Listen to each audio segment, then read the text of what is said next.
గమనించాలి. దేవుని విషయంలో, భక్తి విషయంలో, పరిశుద్ధత విషయంలో చూపించే నిర్లక్ష్యం మానవునికి గొప్ప నష్టాన్ని అందిస్తుంది. అంతే కదండి.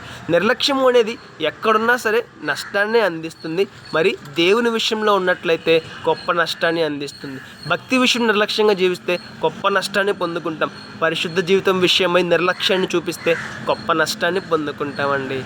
కాబట్టి నిర్లక్ష్యము అనేది మానవునికి అటు భౌతికంగాను ఇటు ఆత్మీయంగాను గొప్ప నష్టాన్ని అందిస్తుంది అన్న సత్యాన్ని గుర్తిద్దాం. మన జీవితాన్ని సరిచేసుకుందాం. నిర్లక్ష్యంగా జీవించకుండా భయముతోనూ భక్తితోనూ దేవుని యందని భయముతోనూ జీవిద్దాం. రేపటి దినాన శ్రేష్టమైన ఆశీర్వాదాన్ని పొందుకుందాం. గమనించాలి, నిర్లక్ష్యం అనేది ఎక్కడున్నా సరే గొప్ప నష్టాన్ని అందిస్తుందండి. మరి దేవుని విషయం నిర్లక్ష్యంగా జీవిస్తే మరింత నష్టాన్ని పొందుకుంటాం కదా. ఒకసారి ఆలోచించేద్దాం, మన జీవితాన్ని మార్చుకుందాం. భయముతోనూ భక్తితోనూ జీవిద్దాం. పరిశుద్ధంగా జీవిద్దాం. నీతిగా జీవిద్దాం. మంచి భక్తి కలిగిన జీవితాన్ని జీవిద్దాం. రేపటి దినాన శ్రేష్టమైన ఆశీర్వాదాన్ని, శ్రేష్టమైన బహుమతులు పొందుకుందాం. May God bless you all.